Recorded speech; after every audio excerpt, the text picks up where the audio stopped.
देश की सांसदों की टीम पूरी दुनिया को पाकिस्तान की हकीकत बताकर स्वदेश लौट चुकी है।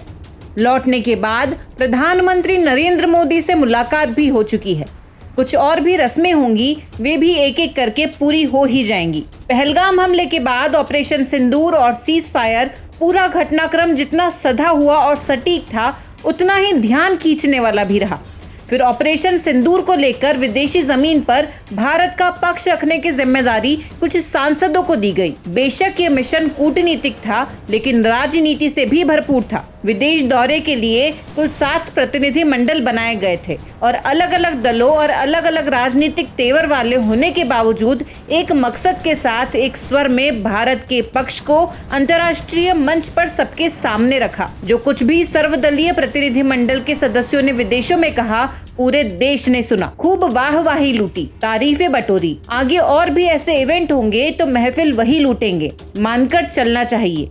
लेकिन उसके बाद फिर से पार्टी पॉलिटिक्स शुरू हो जाएगी। असदुद्दीन ओवैसी तो ऑपरेशन सिंदूर शुरू होने के वक्त से ही छाए हुए थे। विदेशी धरती पर भी AIM नेता के बयान सुर्खियां बटोर रहे थे। प्रियंका चतुर्वेदी का भी अलग ही रंग देखने को मिला। लाइव टीवी बहसों में बीजेपी पर बरसने वाली प्रियंका चतुर्वेदी जब से सर्वदलीय प्रतिनिधि मंडल का हिस्सा बनी है, उनके हर बयान में मोदी मोदी ही सुनाई दे रहा है। शशि थरूर तो सर्वदलीय प्रतिनिधि मंडल में शामिल किए जाने के समय से ही साथी नेताओं के निशाने पर रहे।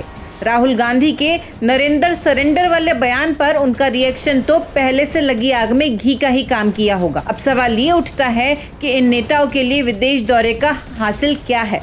शशि थरूर जैसे नेता के लिए ये मिशन एक बड़ा मौका था, भारत के ग्लोबल फेस के तौर पर खुद को फिर से पेश करने का। और शशि थरूर ने अपनी वाक्पटुता, अनुभव और संवाद कौशल से जगह जगह अपनी छाप भी छोड़ी है। एक खास मौका ये भी आया जब वो अपने पत्रकार बेटे के सवाल का देश की सरकार के प्रतिनिधि के रूप में जवाब दे रहे थे और अपनी पार्टी के नेता के बयान पर प्रतिक्रिया भी।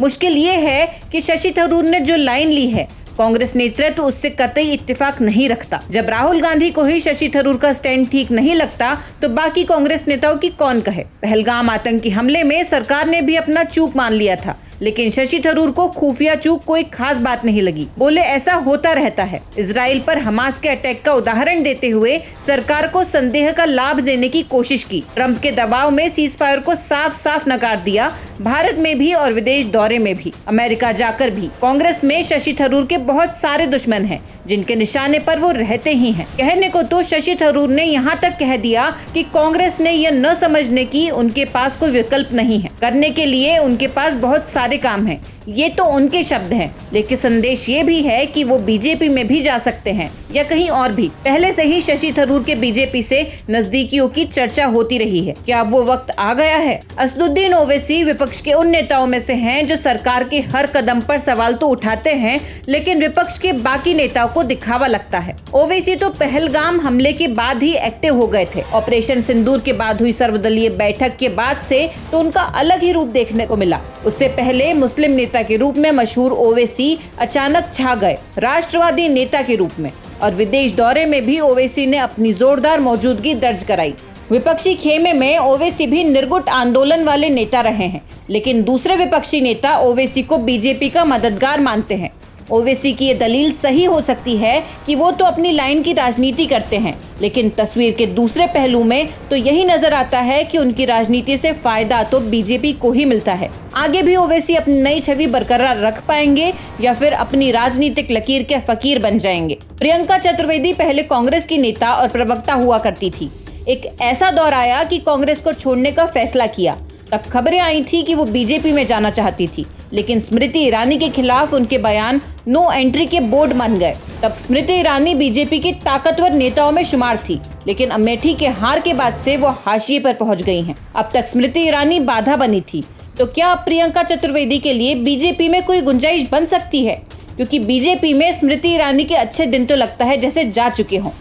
शिवसेना के जिस धड़े में प्रियंका चतुर्वेदी हैं, राजनीति के लिए टाइम पास जैसा ही है।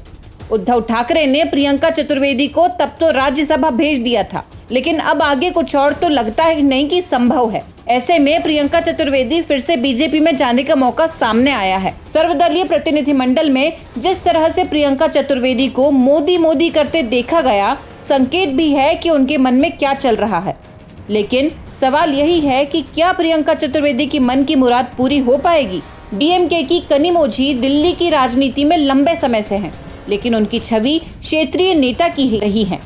सर्वदलीय प्रतिनिधिमंडल ने कनिमोझी की छवि को राष्ट्रीय स्तर पर मजबूती दी है। कनिमोझी की यह भूमिका डीएमके के लिए तो महत्वपूर्ण हो सकती है, लेकिन खुद उनके हिस्से में क्या आएगा, ये भी अहम सवाल है।